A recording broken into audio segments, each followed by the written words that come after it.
Man, it seems like even though I've only done a few case videos, I think four, something like that, they consistently get comments and views months and a year plus after I've already posted the video. And usually what ends up happening is somebody kind of pops in and it turns into this whole GEC versus Case thing. And I get that. I get that. Case is a very storied brand in American history. When you probably think of your grandfather, your great grandfather, whoever, your uncle, you think of Case knives.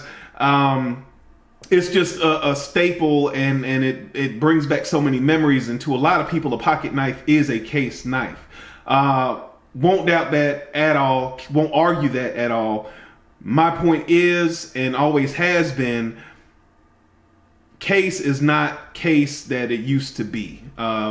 We've gotten into a whole bunch of the comments that I see will be, well, this knife costs $100. This only costs $50. So this is good for what it costs. Is that the history of Case being good for what it costs? Or was it a knife that was setting the bar? Was it a knife that was the knife to have? Was it a knife that you aspired to get? Was it a knife that had more value than just the sum of its parts? You know, and that's kind of where my argument comes in at. I don't want Case to go out of business. I don't want any American business to go out of business. But rough edges, glued in shields, rough transitions, off-center blades, wonky actions. I mean, you can go on and on and on. You guys know, you guys buy Case knives, and even the guys that buy Case knives on a regular basis will tell me, I make sure I call in and I get a hand-picked knife. I only buy locally where I can go in and I can look at the knife that I'm going to buy, because, you know, it's kind of like rolling the dice. Is that really what Mr., and let me get his name right, is that really what Mr. William Russell Case would walk into his shop today and smile from ear to ear with pride about? I argue that's not the case.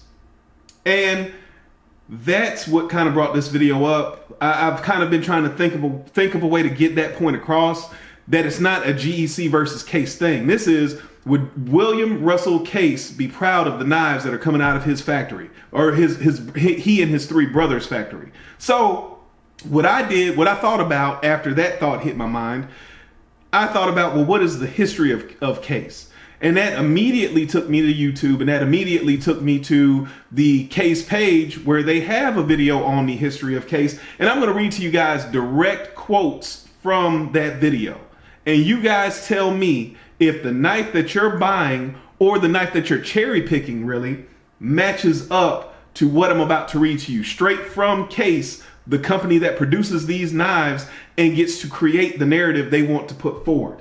So the video starts out saying how in 1889, four brothers, Gene, Andrew, John, and William Russell Case, were selling knives on the wagon trail in upstate New York.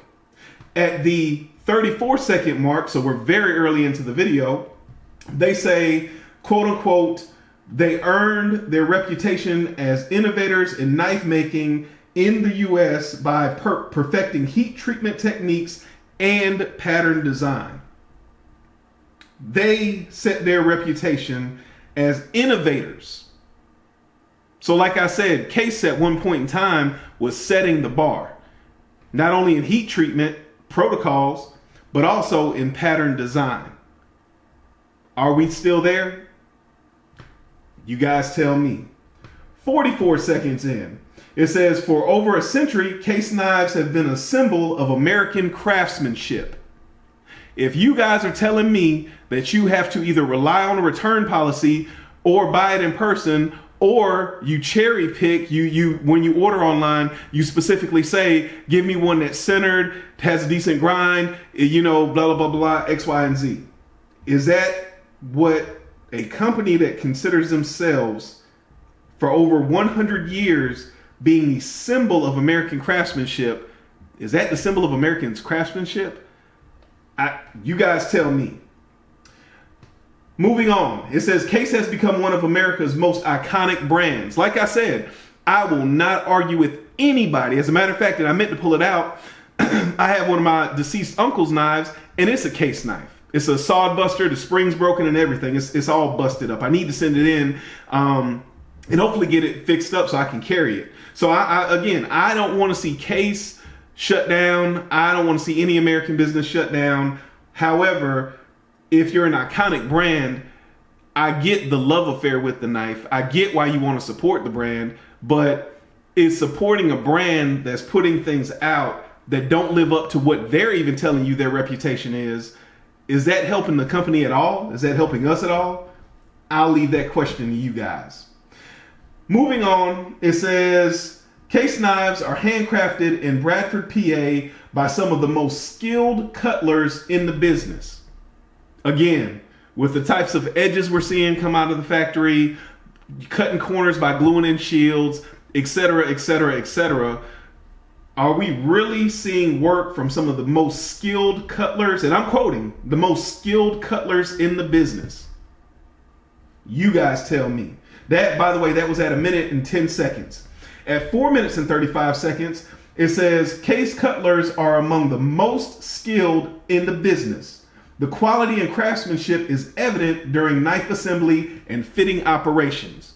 So they're telling you that they have some of the best people in the business working on these knives, and they're hand fitting these knives, guys. Hand fitting these knives. The same knife that you won't buy sight unseen. Again, you guys tell me if that's craftsmanship. At 5 minutes and 4 seconds, it says highly trained hafters use their unique skills to transform the rough edges of the knife into a handcrafted work of art. Is a knife that you won't buy sight unseen, that you want to cherry pick, that you're relying on a return policy, that you have to go down to your shop and ask them to pull out 5, 6, 7, 8 knives? Is that a work of art? You guys tell me. At 5 minutes and 52 seconds, it says that, and I missed the first part of this quote, but what I wrote down is, held at a precise angle on a finely tuned sanding belt. There were some more words, I cut that out. They're basically ground to deliver a razor sharp cutting edge. Guys, you guys get Case knives like I get Case knives. When's the last time you got a Case knife right off the production line, regular run of the mill, production Case knife, and it was razor sharp? I haven't gotten one. At 6:08, it says, this is just another example of the extraordinary care Case takes when making its knives. Again, I've already cited several of the common issues you guys talk about, even the Case guys. Do you guys agree with that statement? Extraordinary care? Extraordinary? Extraordinary? I don't know. I'd say it's rather ordinary, actually. Very ordinary. At 6:10, it says, when the knife is complete, it is hand cleaned and inspected for quality assurance. So that means they know exactly what they're putting out, and that the same 5 knives that have glitches, problems, and the one that doesn't, they know that that's the ratio, because they're telling you in this video at 6 minutes and 10 seconds that they hand inspect every single knife and approve it to be sent out to you, your paying loyal customer. You guys tell me how you feel about that. At 6 minutes and 21 seconds, it says knives are also precision tested for optimal blade shape, sharpness, and function. Now, do I think they test every single knife for sharpness? I don't believe so. And the machine they showed at this part of the video, and like I said, you guys can see it. I'll link it down below. I haven't included it because I don't want to violate any of YouTube's rules or anything like that. And I'm sure this video is going to draw a lot of hate and attention. So I don't want to do anything in that process that is going to put my channel at jeopardy. So I will include a link to the video down below, but you can Google it yourself. Anyway, just like we just spoke about, do you guys believe that these are at optimal blade shape and sharpness? I don't know, guys. You tell me. Then my last note, this is the very last thing they say before closing the video out at 6 minutes and 35 seconds. It says, while much has changed since the Case brothers made their first knife so long ago, quality and craftsmanship remains the company's hallmark. So they are telling me in that statement that they believe they are putting out the highest quality knives they possibly can, and they're proud of it. That's their hallmark, their calling card. Again, you guys tell me, the same knife you won't buy sight unseen, do you think that that's a sign of quality and craftsmanship? I don't think so. Finally, it says, we take pride in our products. You can take pride in anything, but the knives that are coming out, again, the knives that most of you Case guys won't buy sight unseen, do you think you would take pride in that? And I'll bring it right back to the beginning. Do you think William Russell Case would walk into his factory and take pride in this quality and craftsmanship, these works of art?